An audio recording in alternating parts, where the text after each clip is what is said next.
Ang Cincinnati Open sa Lindner Family Tennis Center sa Mason, Ohio ang lugar kung saan nag-init ngayon ang hardcourt season at ingay na ingay ang buong tennis world pero sa gitna ng world-class tennis at star-studded na field. May ibang bagay na mas nakakuha ng atensyon ng mga elite sa sports. Si Aryna Sabalenka, ang world-class tennis star, ay narito sa Cincinnati at nakasaksi siya ng isang bagay na talagang ikinabigla niya ang Alex Ila Frenzy. Ang dagat ng mga bandila ng Pilipinas, ang nakakahihinging sigawan ng Alex na umaalingaw-ngao sa buong venue, at ang napakalaking ticket rush ang lumikha ng isang fenomenon na imposibleng hindi mapansin. Ngayon mismo nakikita ni Sabalenka ang Ila effect sa mismong harap niya. At ang atmosphere na pumapalibot sa batang Filipina star na ito ay naging isa na sa pinakamalaking usap-usapan sa buong tennis mula Toronto hanggang Cincinnati. Totoo ang Alex Ila effect at ang lumalagong suporta, internasyonal na atensyon. At hangang fan response ay pinatutunayang naging isa na siya sa pinaka-nakaka-exciting na pangalan sa sport na ito. Sa video na ito, hihimayin natin ang reaksyon ni Sabalenka, ang kahanga-hangang Ila effect, at kung ano ang maaaring mga hulugan ng lumalagong fenomeno na ito para sa hinaharap ng tennis. Para sa marami pang tennis coverage, mag-subscribe sa channel na ito at i-hit ang notification bell. Tulad ng pagpuno ng mga Filipino fans sa 10,000 seat Sobe Stadium sa Toronto, ngayon dumagsa naman sila sa Cincinnati Open, dala ang parehong kahanga-hangang enerhiya at damdamin sa Mason, Ohio ang sigawan ng Alex at ang dagat ng mga bandila ng Pilipinas ay naging pamilyar na tanawin sa mga laban niya. Habang kumikilos ang mga komunidad ng Pilipino sa buong United States, para suportahan ang kanilang bayani, may mga fans na naglakbay mula sa iba't ibang bahagi ng Ohio sa mga katabing estado at maging mula pa sa California at New York para lang may makakita kay Ila na naglalaro. Ang pagtanggap sa Cincinnati ay hindi katulad ng karaniwang nakikita para sa isang player na nasa labas ng top 10. Pagpasok pa lang ni Ila sa venue, may mga fan nang nakaabang sa mga daanan, may dalang banners, iwinawagayway ang mga bandila. At sumisigaw ng pangalan niya parang mas homecoming celebration ang naging atmosphere. Kaysa isang ordinaryong tennis tournament, may mga batang nakareplika. Kids, mga adults na may suot na bandila ng Pilipinas, at isang kuryenteng enerhiya ang bumabalot sa venue, isa itong malakas na paalala ng kung gaano nakalaking cultural phenomenon si Ila. Hindi na siya basta tennis player, naging simbolo na siya ng pagmamalaking Pilipino, ng sigla, at ng tatag ng loob at ang ticket rush sa paligid ng kanyang pag-appear ay talagang hindi ka panipaniwala sa mismong sandaling kumpirmahin ang paglahok ni Ila sa Cincinnati Open. Agad na naghabulan ang fans para makakuha ng tiket sa mga laro niya na nagdulot ng napakalaking excitement sa buong tournament at nagpakita kung gaano kalakas ang Alex Ila effect. Hindi lang ito tungkol sa mga numero, tungkol ito sa pagsinta, katapatan, at pambihirang suporta ng Filipino community gaya ng sinabi ng isang observer. Sinusundan ng populasyon ng mga Pilipino si Alex Ila saan man siya pumunta, kaya naging isa siya sa pinakamalaking sports stars ng bansa, lalaki man o babae. Ila Frenzy ay malakas na patunay. Nang lumalagong kasikatan niya, kasama ang mga crowd at selebrasyon sa paligid ng kanyang mga laban na ngayon ay nakikipagtabihan na sa pinakamalalaking pangalan sa tennis. Naglarawan si Andy Roddick ng fenomenon na ito bilang Ila mania. At idiniin pa niya kung gaano kamangha-manghang makita ang mga watch party na nagpupuno ng mga arena sa buong Pilipinas. Para lang sa kanyang mga laro, ang dating British number 1 na si Greg Rusedski ay inihambing din ang lumalagong power ni Ila kay Serena Williams at binigyan diin ang kahanga-hangang intensity at katapatan ng kanyang fan base. Si Aryna Sabalenka ay matagal nang sinusubaybayan ang pag-akyat ni Ila nang may malaking interes bilang isa sa pinakamalalaking pangalan sa women's tennis. Alam niya kung ano ang itsura ng tunay na star. Ang nakikita niya kay Ila ay isang bagay na espesyal, isang Filipina player na ang talento sa court ay tinutumbasan ng isang pambihirang global following. Ilang linggo pa lang ang nakalipas matapos ang historic Wimbledon victory ni Ila laban sa defending champion na si Iga Swiatek, nagsimulang magmasid ng mas malapit ang buong tennis world sa batang bituin at mula noon, mas lalo lamang humig ang pag-akyat niya. Matapos ang historic Wimbledon victory ni Alex Ila, si Aryna Sabalenka ay isa sa mga pinakamalalaking tennis stars na ngayon ay binabantayan ng may interes ang mabilisang pag-akyat ng batang Filipina. Ang lumalagong atensyon sa paligid ni Ila ay lumikha ng mga hindi malilimutang sandali, lalo na habang patuloy na sumusunod sa kanya ang napakalaking fan base niya mula isang tournament patungo sa iba. Ngayon, sa pag-abot ng Ila Frenzy sa Cincinnati, nakikita mismo ni Sabalenka ang fenomenon. Sa mismong harap niya ang dagat ng mga bandila ng Pilipinas, ang nakakahihinging sigawan, at ang napakalaking ticket rush sa paligid ng mga laro ni Ila, isang antas ng suporta ito na talagang kahanga-hanga para sa isang player na kakastart pa lang ng kanyang career. Naiintindihan ni Sabalenka kung ano ang kailangan para maging global tennis star, at ipinapakita ng mga eksena sa paligid ni Ila kung gaano kabilis pwedeng mangyari ang transformation na iyon ang damdamin ng mga Filipino fans. Ang internasyonal na atensyon at ang kahanga-hangang atmosphere sa kanyang mga laban ang nagbago kay Ila bilang isa sa pinaka-pinag-uusapang batang player sa tennis. Ang presensya ni Sabalenka sa kwentong ito ay mas lalong nagpapabigat sa sandali. Dahil nakita niya ng maraming players ang umakyat sa loob ng sport na ito, pero ang pagsasama ng talento,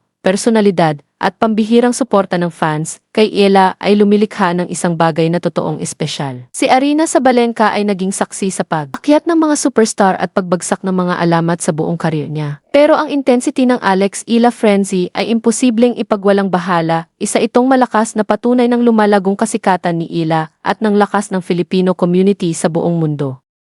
Ang pagkilala ni Sabalenka sa star power ni Ila ay may malaking bigat dahil alam niya kung ano ang kailangan para makipaglaban at manalo sa pinakamataas na antas ng professional tennis at nakikita niya ang napakalaking potensyal na nasa paligid ng batang Filipina. Ang koneksyon ng mga established stars na gaya ni Sabalenka at nang paparating na si Ila ay parang full circle moment sa tennis, isang paalala na ang mga batang manlalaro ngayon ay balang araw ay makakatayo rin sa tabi ng mga iniidolo nila noon. Ang paglalakbay ni Ila ay kwento ng inspirasyon, determinasyon, at lakas ng pangarap at ang lumalagong pagkilala mula sa pinakamalalaking pangalan ng sport ay mas lalo pa itong nagpapatibay. Ang Cincinnati Open ang naging pinakabagong entablado ng Ila phenomenon habang pumasok ang Filipina star sa tournament bilang number 17 seed. Ang pinakamataas na seeding ng buong career niya sa isang UDT 1,000 event na naglalagay ng mas malaking atensyon sa susunod niyang kabanata. Ang seeding na ito ay may kasamang mahalagang kalamangan. Isang first round bye, ibig sabihin, diretso na siya sa second round ng Cincinnati Open. Ang una niyang kalaban ay alinman sa Romanian na si Elena Gabriela Rus o sa Polish player na si Magdalena Frech, dalawang bihasang manlalaro na nakaharap na si Ila dati at alam ang hamon na dinadala niya. Mabigat ang draw. Pwedeng makaharap ni Ila si Amanda Anisimova sa third round, si Linda Noskova sa fourth round, at posibleng si Jessica Pegula sa quarterfinals, pero hindi ito nakabawas kahit bahagya sa excitement ng mga fan niya. Dumagsa ng buong lakas ang mga Pilipinong supporters na lumikha ng elektrisidang atmosphere na nakakuha ng atensyon ng tournament at nagulat maging sa mga veteranong tagamasid ng tennis. Ang demand sa paligid ng mga laban ni Ila ay naging isa sa pinakamalalaking kwento ng Cincinnati Open. Habang sabik ang fans na makita ang paparating na Filipina star na makipagsabayan sa ilan sa pinakamalalaking pangalan sa women's tennis. Ang kasikatan niya sa Cincinnati ay isa pa ring malinaw na senyales na ang Alex Ila phenomenon ay mabilis na lumalampas sa Pilipinas at nagiging international tennis story na